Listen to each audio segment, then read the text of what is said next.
The story of Operation Gladio begins not with a single secret meeting or dramatic order, but in the wreckage and paranoia that followed the end of the Second World War, when Europe lay physically shattered and psychologically terrified, and when the governments of Western Europe, backed by the United States and Britain, became consumed by a single overriding fear: that the Soviet Union, having absorbed Eastern Europe behind the Iron Curtain, would continue its advance westward through invasion, subversion, or communist electoral victories, and that the fragile democracies emerging from fascism and occupation would collapse before they could fully stabilize. In this atmosphere of dread, Western intelligence agencies concluded that traditional military defenses were not enough, and that if Soviet tanks rolled across borders or communist parties seized power from within, resistance would have to continue underground, hidden, deniable, and prepared long in advance, leading to the creation of a vast, secret stay-behind network across Europe, designed to wage guerrilla warfare, sabotage infrastructure, assassinate collaborators, and organize resistance cells in the event of occupation, a network that would later be collectively referred to as Operation Gladio, though its true scope, structure, and activities would remain buried for decades. The conceptual roots of Gladio stretched back to wartime resistance movements, particularly those coordinated by Britain's Special Operations Executive, whose experience in arming partisans and operating clandestinely behind enemy lines provided a blueprint for post-war planning. And by the late 1940s, as relations between the Western Allies and the Soviet Union rapidly deteriorated, British intelligence and the newly formed CIA began quietly laying the foundations of these stay-behind armies, recruiting veterans, anti-communists, former resistance fighters, and in some cases individuals with deeply troubling pasts, including former fascists whose hatred of communism outweighed concerns about their ideology. Italy quickly became one of the central theaters of this secret strategy, not only because of its geographic position on NATO's southern flank, but because it possessed the largest and most powerful communist party in Western Europe, a party that had gained immense legitimacy through its role in resisting Mussolini and Nazi occupation, and which by the late 1940s posed a real electoral threat to Italy's fragile post-war democracy, prompting American officials to openly fear that Italy could go communist without a single Soviet soldier crossing its borders. Behind the scenes, Italian military intelligence, working with the CIA and British SIS, began constructing a clandestine apparatus that included hidden arms caches buried in forests and countryside, secret training camps, encrypted communications networks, and carefully vetted cells that would remain dormant unless activated, all while being kept deliberately compartmentalized so that no single participant could expose the entire structure, a design that allowed governments to deny its existence if necessary. As NATO formally came into being in 1949, the stay-behind concept was quietly integrated into alliance planning, with coordination units established at NATO headquarters and regular secret meetings held to standardize training, funding, and communications, though official documentation was sparse and deliberately vague, ensuring plausible deniability at the highest political levels. Throughout the 1950s and 1960s, similar networks were built in France, West Germany, Belgium, the Netherlands, Denmark, Norway, Greece, Turkey, and beyond, each adapted to national conditions, but linked by shared doctrine, and crucially by American support, with the CIA providing funding, training, and strategic guidance, often through front organizations and indirect channels that concealed Washington's role even from Allied parliaments. Publicly, Europe rebuilt, prospered, and democratized,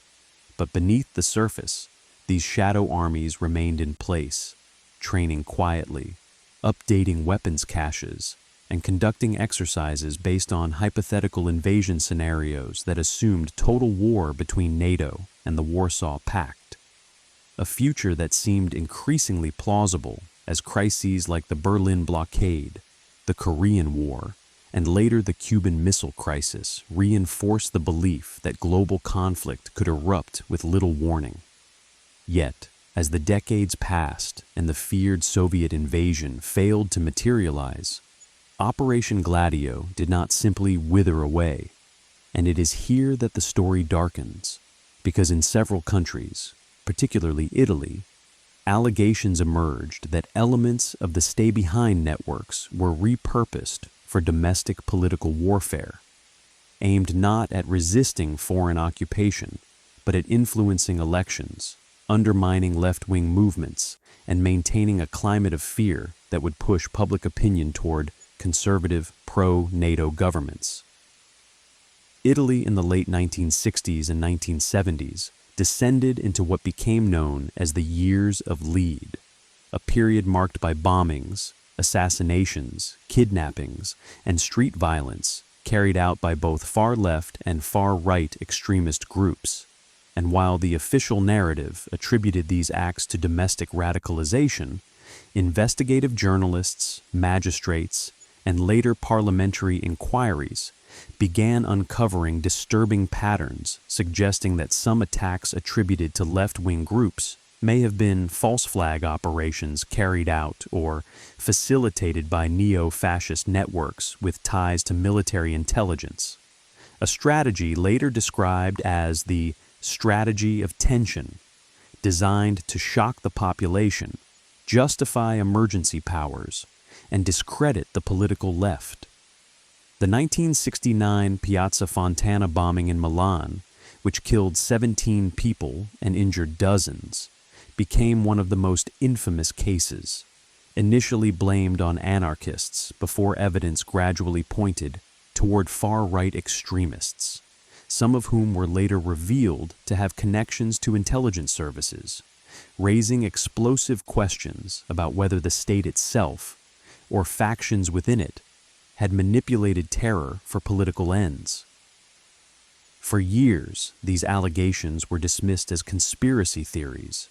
but they refused to die, resurfacing again and again as new documents, testimonies, and trials chipped away at the official version of events. And by the late 1980s, as the Cold War itself began to unravel, the pressure for answers became impossible to contain. The turning point came in 1990, when Italian Prime Minister Giulio Andreotti, under mounting parliamentary scrutiny, publicly acknowledged the existence of a secret stay-behind organization known as Gladio, confirming for the first time that Italy, with NATO support, had maintained a clandestine paramilitary network throughout the Cold War, an admission that sent shockwaves across Europe and forced other governments to confront similar questions about their own secret armies. Andreotti insisted that Gladio's purpose had been purely defensive and denied any involvement in terrorism or domestic subversion, but his revelation opened the floodgates, leading to parliamentary investigations in Italy, Belgium, and Switzerland, as well as furious debates within the European Parliament about democratic accountability, sovereignty, and the extent to which Cold War fear had justified the creation of structures operating entirely outside public oversight. As fragments of the Gladio network came into the light, a picture emerged of a Europe that had lived for decades with a hidden architecture of power, one that blurred the line between defense and manipulation, between preparation for invasion and interference in democratic life. And although many questions remained unanswered, the existence of Operation Gladio was no longer deniable, setting the stage for one of the most unsettling reassessments of the Cold War, in which the battle for Europe was revealed to have been fought not only with tanks, missiles, and diplomacy, but in secret rooms, buried weapons caches, and the quiet, corrosive erosion of trust between governments and the people they claim to protect. As the revelation of Gladio spread beyond Italy, investigators and journalists began tracing the network's deeper origins and operational mechanics, uncovering a complex system that had evolved quietly alongside Europe's post-war reconstruction, rooted in early Cold War contingency planning that assumed the worst-case scenario of a sudden Soviet thrust into Western Europe. A fear amplified by the Red Army's sheer size and the memory of how quickly Eastern European governments had fallen under communist control. Documents and testimonies later revealed that by the late 1940s and early 1950s, the CIA and Britain's MI6 had formalized cooperation with select military and intelligence services across Western Europe, establishing parallel command structures that answered not to parliaments or even prime ministers, but to small circles of trusted officials operating under the doctrine of absolute secrecy, with funding often routed through black budgets and training conducted under the cover of NATO exercises or bilateral intelligence exchanges. Recruits were typically chosen for ideological reliability rather than democratic credentials, and in several countries this meant a willingness to work with individuals who had collaborated with fascist regimes during the war. A decision justified internally by the belief that anti-communism was the overriding imperative of the age, even if it meant empowering forces fundamentally hostile to liberal democracy. The networks themselves were meticulously designed for long-term dormancy, with arms caches containing explosives, automatic weapons, radios, and forged documents hidden in remote rural locations, sometimes buried beneath farms, churches, or forests, mapped only in classified files and known to a handful of handlers, while operatives trained periodically in sabotage techniques, clandestine communications, and assassination, often under the guidance of American or British instructors, who brought lessons learned from resistance warfare and counterinsurgency. Italy's Gladio organization, overseen by military intelligence units such as SIFAR and later SID, became one of the largest and most sophisticated, reflecting both Italy's strategic importance and Washington's anxiety over the strength of the Italian Communist Party, which by the 1970s was not only winning millions of votes, but was also being considered as a potential governing partner in a historic compromise with the ruling Christian Democrats, a prospect that alarmed NATO planners who feared sensitive military secrets could be compromised without a single shot being fired. As political tensions escalated, the boundary between defensive preparation and political intervention grew increasingly blurred. And although no definitive proof emerged that Gladio as an organization directly ordered terrorist attacks, evidence accumulated that individuals linked to stay-behind structures, or protected by intelligence services connected to them, played roles in extremist violence that destabilized the country, while investigations into these acts were obstructed, misdirected, or buried under claims of national security. The strategy of tension, as it came to be known, rested on the logic that a frightened population would accept authoritarian measures and reject left-wing parties perceived as sources of chaos, a logic that echoed Cold War doctrines prioritizing stability over democratic purity, and which found echoes beyond Italy, particularly in Belgium, where unexplained attacks and unsolved murders in the 1980s raised similar suspicions about shadowy forces operating beyond public accountability. When Belgian authorities launched inquiries into their own stay-behind network, codenamed SDRA-8,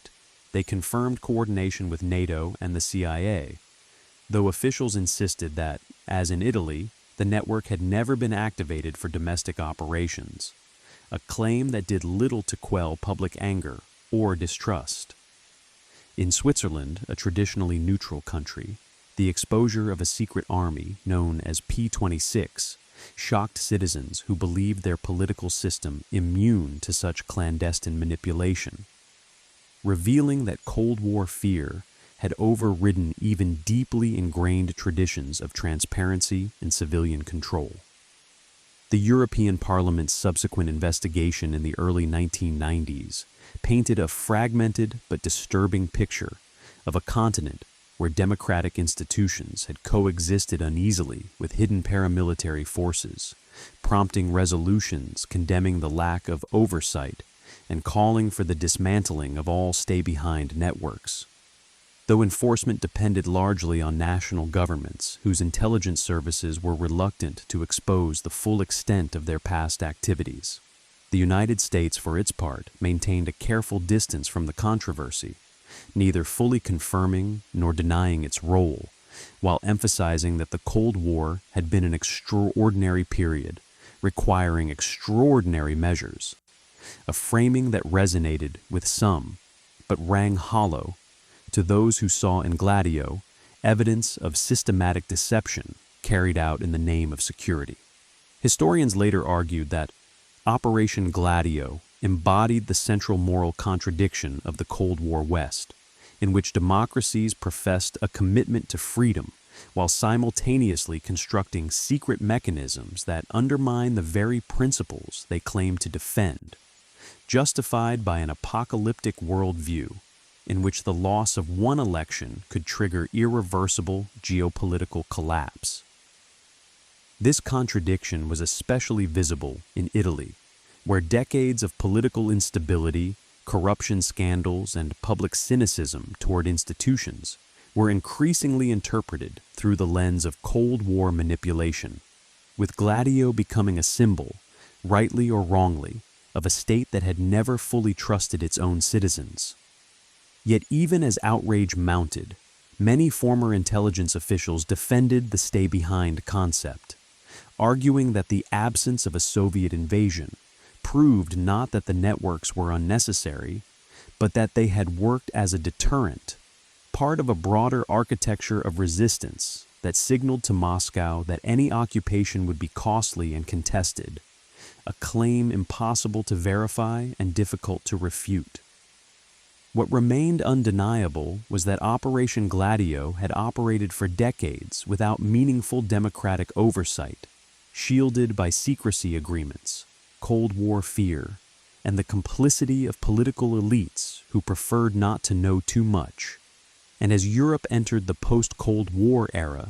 the question shifted from whether Gladio had existed to what its existence revealed about the limits of democracy under permanent threat,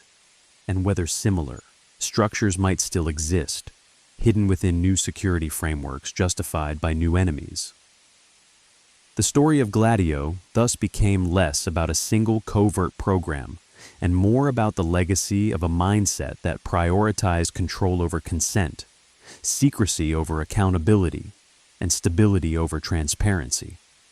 A mindset forged in the early Cold War, but whose consequences continued to ripple outward long after the Iron Curtain fell,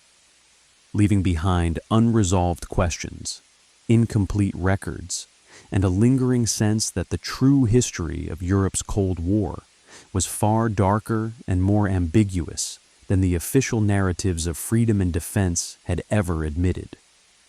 By the early 1970s, the Cold War in Western Europe had entered a dangerous and unstable phase,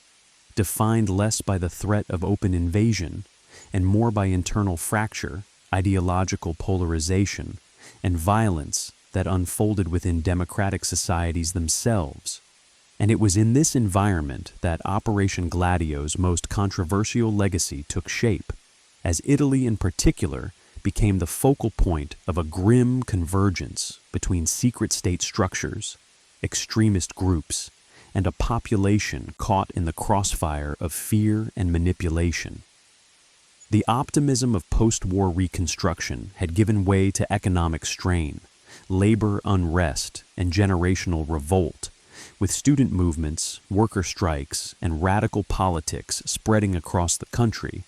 while the Italian Communist Party continued its steady rise through legal, electoral means. alarming not only Washington and NATO, but also powerful factions within Italy's own political and security establishment, who viewed any leftward shift as an existential threat to the Western alliance. Amid this tension, acts of spectacular violence punctuated public life, often sudden, brutal, and seemingly senseless, yet always politically destabilizing, beginning with the bombing at Milan's Piazza Fontana in December 1969,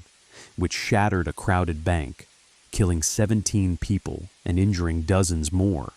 and immediately triggered a state response that framed the attack as the work of anarchists and left-wing radicals, leading to mass arrests, aggressive interrogations, and the suspicious death of anarchist Giuseppe Pinelli while in police custody. An event officially ruled an accident, but widely regarded as emblematic of institutional cover-up. As years passed and trials unfolded, the original narrative collapsed under the weight of contradictory evidence, witness intimidation, and the exposure of far-right extremist networks linked to neo-fascist organizations such as Ordine Nuovo, whose members were later implicated in the bombing. While connections between these groups and elements of the security services emerged slowly through leaked documents, court testimony, and the persistence of a small number of investigative magistrates willing to challenge the official line. What made these revelations so explosive was not merely the suggestion that far-right extremists had carried out acts of terror, but that they had done so within an ecosystem of protection, obstruction, and sometimes quiet encouragement from segments of the state,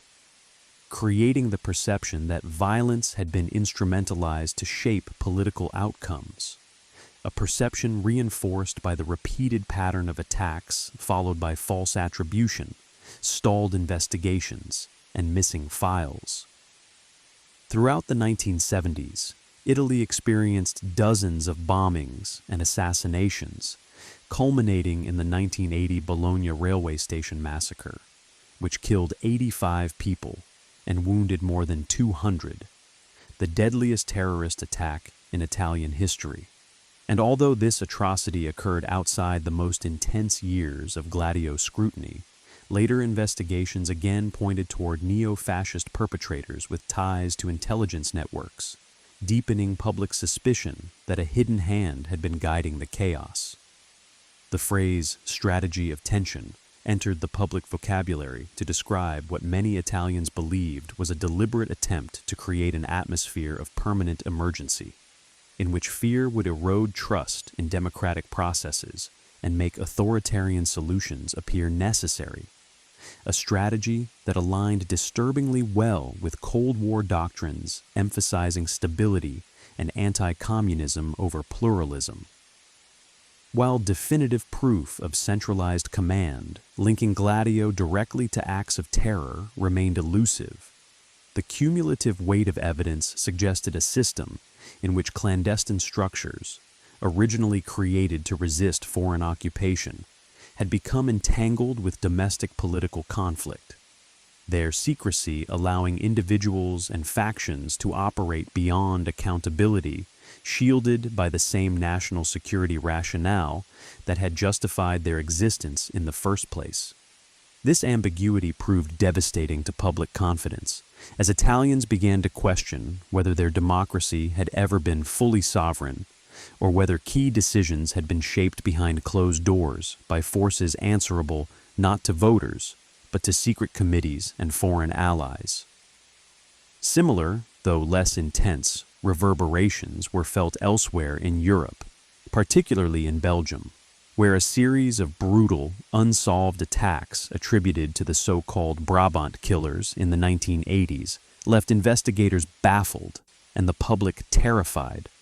And although no conclusive link to stay-behind networks was ever established, the timing, targets, and apparent indifference to capture fueled speculation that these crimes too might have served a broader purpose of destabilization. The cumulative effect across Europe was a growing realization that Cold War security had not been a simple contest between open societies and totalitarian states, but a far murkier struggle in which democracies had sometimes compromised their own principles in pursuit of perceived survival. Within intelligence circles, defenders of Gladio and similar programs argued that critics failed to appreciate the psychological reality of the era, insisting that planners genuinely believed Europe stood on the brink of occupation for decades, and that extraordinary secrecy was the only way to ensure continuity of resistance if the worst occurred, a belief reinforced by events such as the Soviet invasion of Hungary in 1956 and Czechoslovakia in 1968, which demonstrated how swiftly reformist movements could be crushed by force. To these officials, the moral ambiguity of Gladio was an unfortunate but necessary byproduct of a global struggle in which the stakes were nothing less than the survival of Western civilization. Yet this justification did little to assuage those who saw in the revelations a betrayal of democratic consent, particularly as it became clear that parliaments, courts, and even some prime ministers had been deliberately kept in the dark. The secrecy surrounding Gladio also complicated efforts to establish historical truth, as many documents remained classified, destroyed, or heavily redacted, while key witnesses died or refused to testify, leaving historians to piece together the narrative from fragments, inconsistencies, and contested interpretations. Nevertheless, by the late 1980s, the convergence of investigative journalism, judicial persistence, and shifting geopolitical realities made continued denial untenable, and as the Cold War itself approached its end, the ideological justification for absolute secrecy weakened, allowing long-suppressed questions to surface. The exposure of Gladio thus became part of a broader reckoning with Europe's Cold War past, alongside revelations about intelligence abuses, covert interventions, and the manipulation of public opinion, forcing societies to confront the uncomfortable possibility that the line between defense and subversion had not always been clearly drawn. In Italy, this reckoning fed into a wider crisis of legitimacy that culminated in the collapse of the post-war political order in the early 1990s. As corruption scandals and institutional failures shattered public trust, with Gladio often cited as a symbol of a system that had operated above the law for decades. What remained unresolved was not simply whether Gladio had crossed legal or moral boundaries, but whether such secret structures were an inevitable feature of Cold War geopolitics. And if so, whether modern democracies had truly learned the lessons of that era, or merely adapted its logic to new threats and new forms of secrecy, ensuring that the shadows cast by Operation Gladio would continue to loom long after its official dismantling, embedded in Europe's collective memory as a warning about the hidden costs of permanent fear and the fragile balance between security and freedom. As the Cold War entered its final decade, the slow collapse of the bipolar world order created conditions in which long-buried secrets could no longer be contained, and Operation Gladio, once protected by the iron logic of anti-communist necessity, found itself exposed to a political and moral environment that no longer accepted silence as a justification, as the fall of the Berlin Wall and the disintegration of the Warsaw Pact stripped Western intelligence agencies of their most powerful argument. That disclosure itself would endanger national survival. In Italy, parliamentary investigations intensified, drawing testimony from former intelligence officials, military officers, and politicians who revealed a culture of compartmentalization so extreme that even senior leaders often knew only fragments of the truth, a system deliberately designed to ensure deniability and continuity regardless of electoral outcomes. And while Andreotti's 1990 admission confirmed the existence of Gladio. It also revealed how deeply embedded the network had been within NATO's clandestine planning apparatus, coordinated through secret committees that operated in parallel to official alliance structures. These committees, known through later disclosures as the Clandestine Planning Committee and the Allied Clandestine Committee, brought together representatives from multiple countries to share doctrine, training standards, and contingency plans, reinforcing the sense that Gladio was not an Italian anomaly, but part of a transnational system of hidden power whose legitimacy derived not from democratic mandate, but from Cold War consensus among security elites. Public reaction across Europe ranged from shock to fury, particularly in countries where neutrality or strong parliamentary traditions had fostered a belief that such covert militarization could not occur without public consent. And nowhere was this sense of betrayal stronger than in Switzerland, where the exposure of P-26 revealed that even a nation built on direct democracy had quietly accepted a secret army answerable to intelligence officials rather than voters. In Belgium, parliamentary hearings exposed contradictions and evasions that undermined official assurances of innocence, while in Germany and France, authorities acknowledged the existence of stay-behind preparations, but minimized their scope, emphasizing defensive intent and denying any involvement in internal security or political manipulation. The European Parliament's response reflected the broader crisis of trust, as resolutions condemned the creation of clandestine structures beyond democratic control and demanded full disclosure, even as practical enforcement remained limited by national sovereignty and the enduring power of intelligence bureaucracies to classify and withhold information. For historians, the Gladio revelations posed a fundamental challenge to conventional narratives of the Cold War, which had long framed Western Europe as a space of democratic stability, threatened primarily by external aggression, forcing a re-examination of the internal dynamics of power, fear, and coercion that had shaped political life beneath the surface. The question was no longer simply whether Gladio had been justified at its inception, but whether its continued existence long after the immediate post-war crisis reflected institutional inertia, ideological rigidity, or a deeper distrust of mass democracy itself, particularly in countries where left-wing parties had demonstrated sustained popular support. Defenders of the program argued that hindsight distorted the reality of decision-making under existential threat, insisting that planners could not predict the eventual collapse of the Soviet system, and that dismantling stay-behind networks prematurely would have been irresponsible. While critics countered that the secrecy surrounding Gladio had created precisely the conditions for abuse, allowing extremist elements to exploit covert structures and protection to pursue their own agendas under the cloak of national security. This debate revealed a deeper philosophical divide about the nature of democracy in a world defined by permanent emergency, a divide that had shaped Western policy throughout the Cold War and continued to influence security practices in the post-Cold War era. The legal aftermath of Gladio proved frustratingly inconclusive,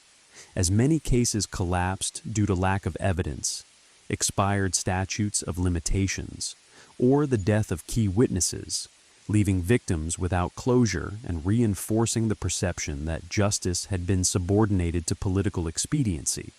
a perception that further eroded trust in institutions already weakened by corruption scandals and economic uncertainty. Yet the symbolic impact of the revelations was profound, as the very acknowledgement of Gladio shattered the illusion that Cold War Europe had been governed solely through transparent democratic processes, exposing instead a layered reality in which official politics coexisted with secret preparations for civil resistance, sabotage, and clandestine warfare. This layered reality also complicated assessments of responsibility, as it became increasingly clear that no single actor or institution controlled the entirety of the network, and that decisions emerged from a diffuse system of alliances, shared assumptions, and mutual reinforcement among Western intelligence agencies, all operating within a strategic culture that prioritized unity against communism above all else. As archives slowly opened and scholars revisited the period, Gladio came to be understood less as a monolithic conspiracy and more as a symptom of Cold War governance itself, a governance defined by secrecy, contingency planning, and the normalization of extraordinary measures, even in societies that prided themselves on openness and the rule of law. The legacy of Operation Gladio thus extended beyond the specific allegations of terrorism or political interference, raising enduring questions about how democracies behave when they perceive themselves to be under existential threat, and whether the mechanisms they create in such moments can ever be fully dismantled once the threat recedes. In the aftermath of the Cold War, as new security challenges emerged, from terrorism to cyber conflict, echoes of Gladio could be heard in debates over surveillance, covert action, and emergency powers, suggesting that the lessons of the stay-behind networks had not been fully absorbed, and that the tension between security and democracy remained unresolved. For Europe,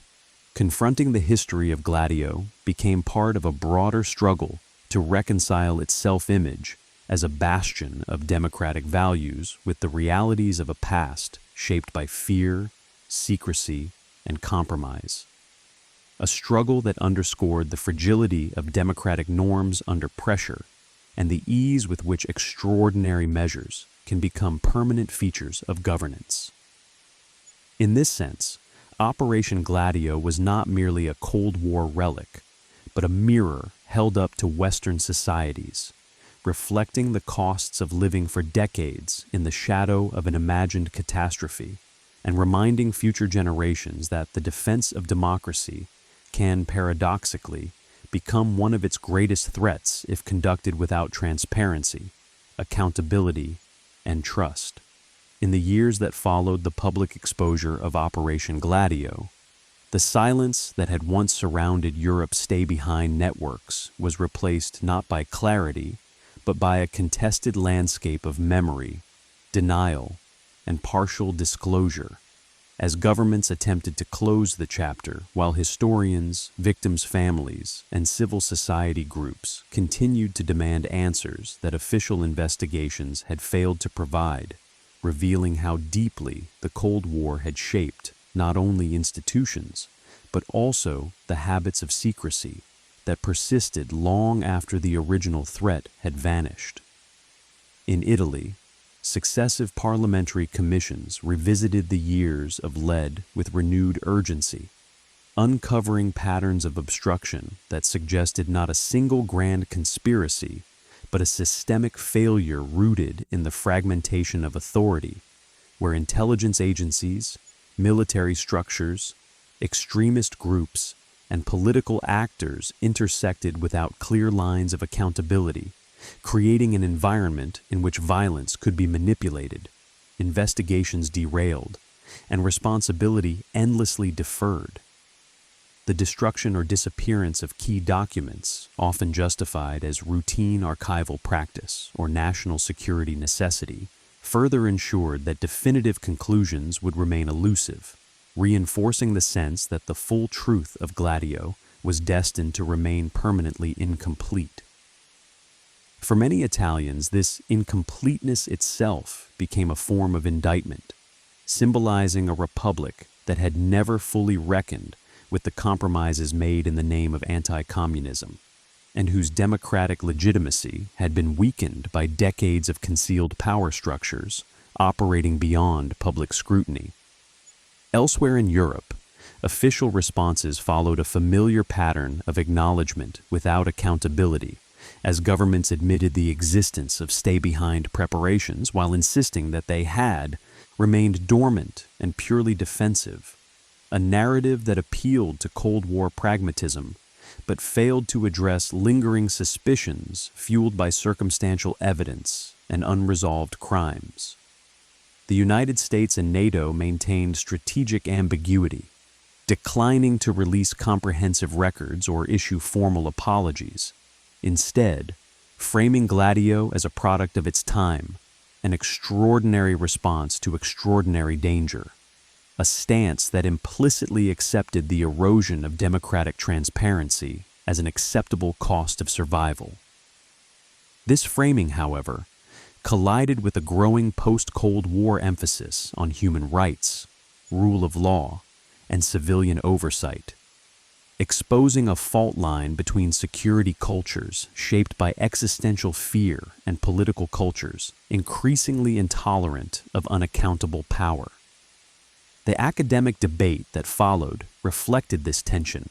as scholars divided between those who viewed Gladio as a rational, if morally compromised, component of deterrence, and those who saw it as evidence that the Cold War West had mirrored some of the authoritarian practices it claimed to oppose, blurring the moral distinction at the heart of its ideological struggle. Central to this debate was the question of intent versus outcome, whether the original purpose of preparing resistance in the event of invasion could justify the long-term maintenance of clandestine networks that operated in peacetime, and whether the absence of a Soviet invasion validated or undermined the logic of such preparations.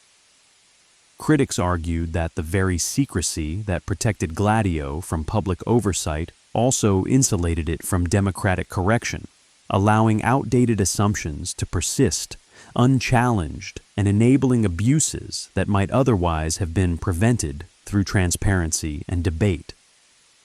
This critique resonated particularly strongly among younger generations who had grown up after the Cold War,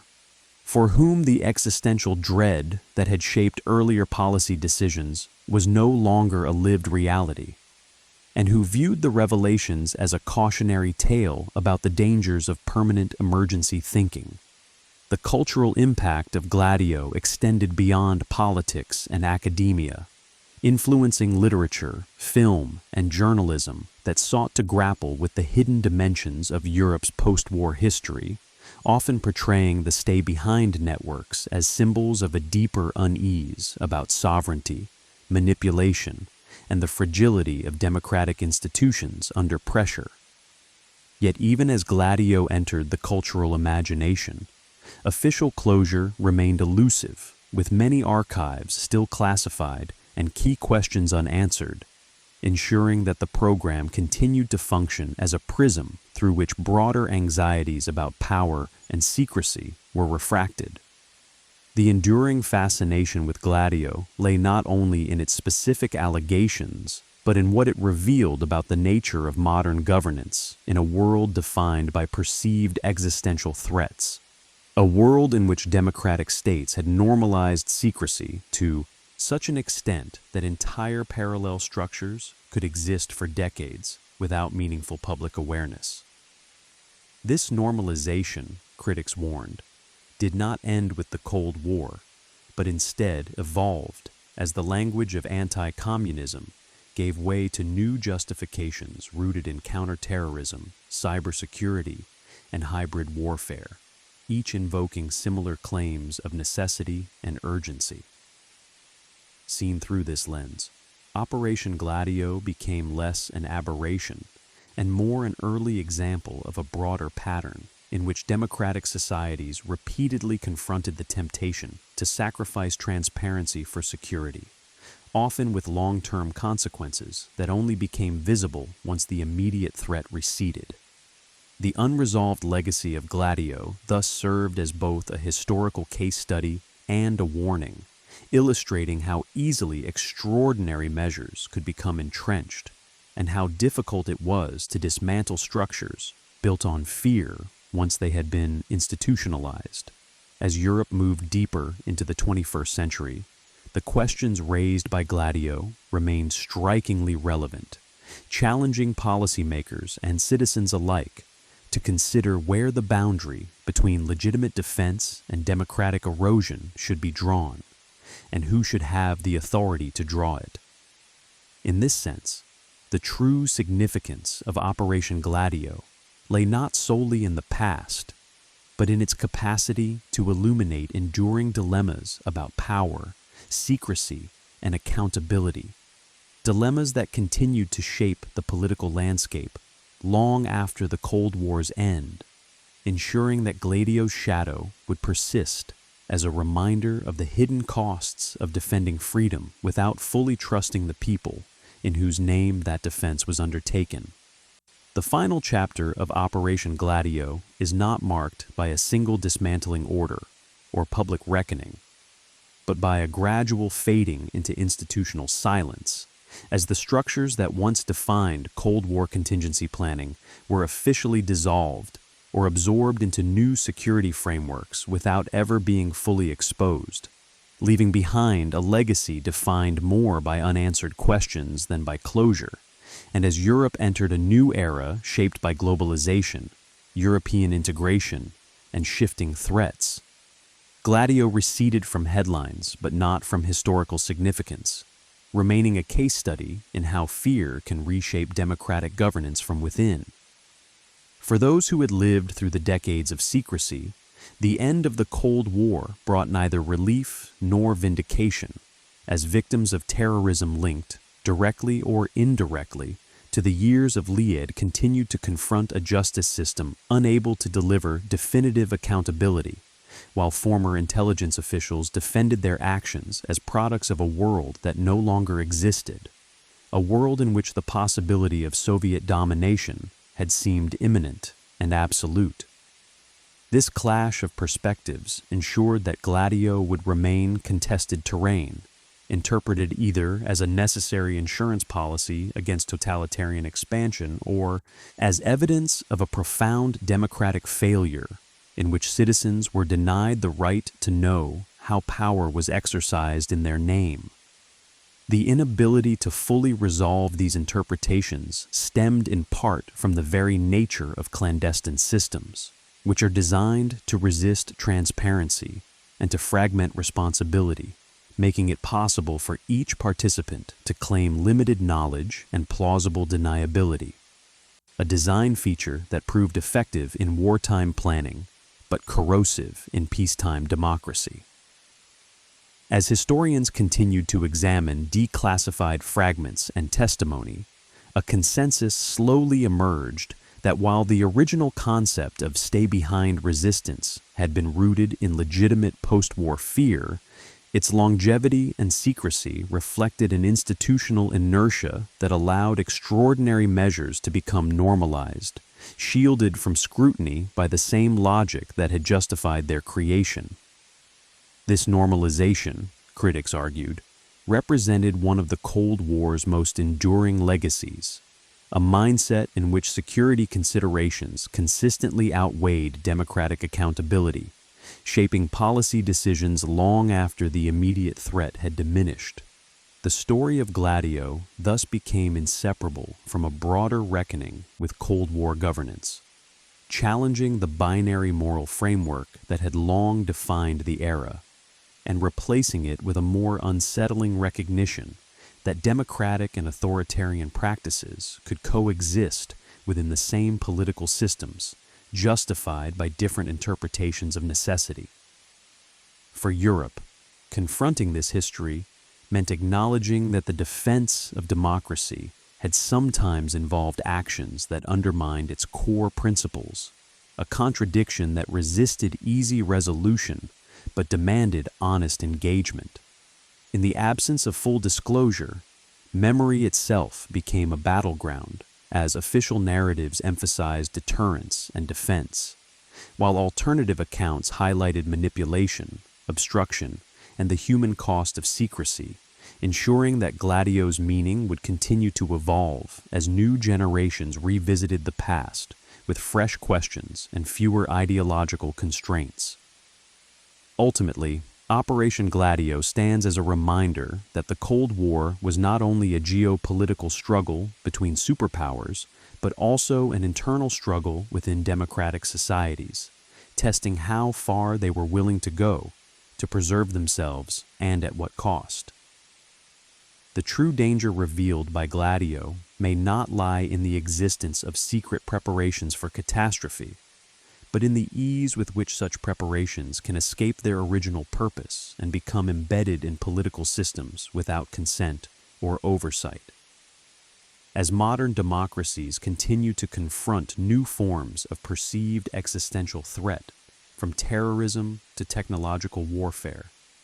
the lessons of Gladio remain sharply relevant, warning that the erosion of transparency in the name of security carries consequences that can endure for generations. In this way, the legacy of Operation Gladio is not confined to Cold War history, but persists as a cautionary tale about power exercised in secrecy, the fragility of democratic trust, and the enduring tension between freedom and fear, a tension that, once unleashed, proves far more difficult to contain than any external enemy ever could.